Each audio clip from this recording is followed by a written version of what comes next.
ভাবুন তো, এমন একটি দেশ যাকে গত 4 দশক ধরে থামিয়ে দিতে চেয়েছেন বিশ্বের সবচেয়ে শক্তিশালী রাষ্ট্রগুলো। নিষেধাজ্ঞা, অর্থনৈতিক চাপ, সাইবার হামলা, এমনকি শীর্ষ বিজ্ঞানীদের গুপ্ত হত্যা কিছুই বাদ যায়নি।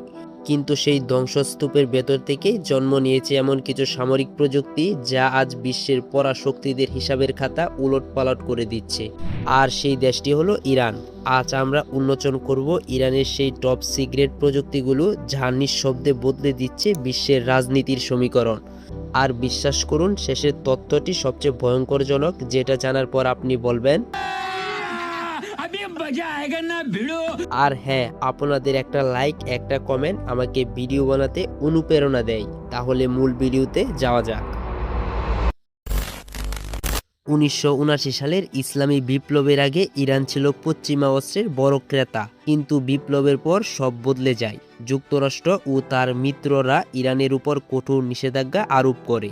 আধুনিক যুদ্ধবিমান, খুচরা যন্ত্রাংশ বা উন্নত কোনো প্রযুক্তি পাওয়া তাদের জন্য অসম্ভব হয়ে পড়ে। অর্থাৎ পুরো সেনাবাহিনীকে ধীরে ধীরে অচল করে দেওয়ার পরিকল্পনা। কিন্তু দেওয়ালে পিঠ থেকে গেলে মানুষ যেমন ঘুরে দাঁড়ায়, ইরানও তাই করলো। তারা শুরু করলো রিভার্স ইঞ্জিনিয়ারিং, অর্থাৎ বিদেশি প্রযুক্তি খুলে সেটা দিয়ে নিজেদের মতো নতুন কিছু তৈরি করা। বিশ্লেষকরা মনে করেন এই চরম চাপই ইরানকে স্বনির্ভর হওয়ার জেদ জুগিয়েছে। আজকের ইরান কোনো বিদেশি শক্তির মুখাপেক্ষী নয়, বরং তারা নিজেরাই এখন অস্ত্র রপ্তানিকারক। ইরানের সবচেয়ে রহস্যময় এবং সুরক্ষিত প্রজেক্ট হলো তাদের মিসাইল সিটি। এগুলো কোনো সাধারণ গুদাম নয়। পাহাড়ের শত শত ফুট নিচে রয়েছে টানেল, বিশাল বাংকার, লুকোনো লঞ্চ সিস্টেম, যেখানে সারি সারি ব্যালিস্টিক মিসাইল প্রস্তুত থাকে। ভাবুন তো, উপরে নিঃশব্দ মরুভূমি আর নিচে একটি সম্পূর্ণ যুদ্ধ শহর। এই শহরের উদ্দেশ্য একটাই, যদি শত্রুরা প্রথম হামলা চালায় তাহলে ইরান কয়েক মিনিটের মধ্যে পাল্টা আঘাত আনতে পারবে, অর্থাৎ ধ্বংস করলেও শেষ করা যাবে না।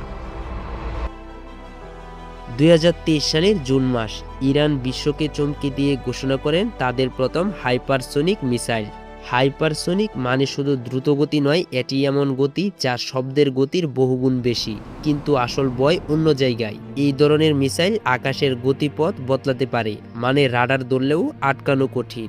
ইরানের দাবি এর পাল্লা প্রায় 1400 কিলোমিটার। যদি এই দাবি পুরোপুরি সত্য হয়, তাহলে অঞ্চলের বহু লক্ষ্যবস্তু কয়েক মিনিটের আঘাতেই আওতায় চলে আসে। বিশ্বের প্রতিরক্ষা বিশ্লেষকরা তাই এখনও এই প্রযুক্তি গভীরভাবে পর্যবেক্ষণ করছে। বর্তমান বিশ্বের যে কোনো যুদ্ধক্ষেত্রে সবচেয়ে উচ্চারিত নাম শাহেদ ড্রোন, বিশেষ করে শাহেদ 136। এটি কোনো দামি ফাইটার জেট নয়, বরং একে বলা হয় আত্মঘাতী ড্রোন। ইরানের কৌশলের মূল চাবিকাঠি হলো কম খরচ, বেশি কার্যকারিতা। একটি কয়েক মিলিয়ন ডলারের এন্টি মিসাইল সিস্টেমকে ধ্বংস করতে ইরান ব্যবহার করে মাত্র $20,000 ড্রোন। যদি 10টি ড্রোন একসাথে পাঠানো হয় এবং 9টি ধ্বংস হয়, তবুও বাকি একটি যদি লক্ষ্যভেদে সফল হয়, তবে কৌশলগত জয় ইরানেরই। 2024 সালেও যুক্তরাষ্ট্র ইরানের এই ড্রোন নেটওয়ার্কের উপর নতুন করে নিষেধাজ্ঞা দিয়েছে, যা প্রমাণ করে এই ছোট্ট ড্রোনগুলো কত বড় উদ্বেগের কারণ। এটাই ইরানের যুদ্ধনীতি, কম খরচে বড় ক্ষতি।